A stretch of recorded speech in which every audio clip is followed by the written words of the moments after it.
chưa nhanh dần nữa anh dân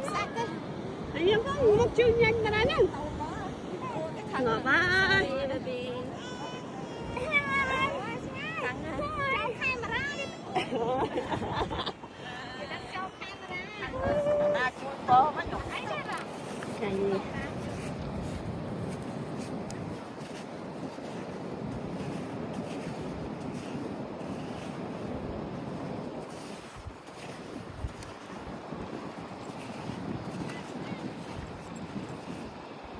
itu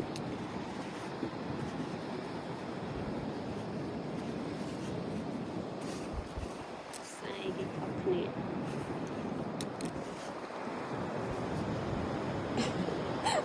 nak cái lia mà anh ơi nak cái lia nak cái lia ha nak cái lia sẽ nak cái lia này cái hành lý này đó nè hành lý sầm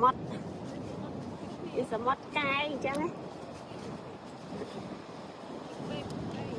như dân nơi ấy nè lý sọc máy nơi phọc lý sọc cái nơi nè nơi sạch lý mà một sư lý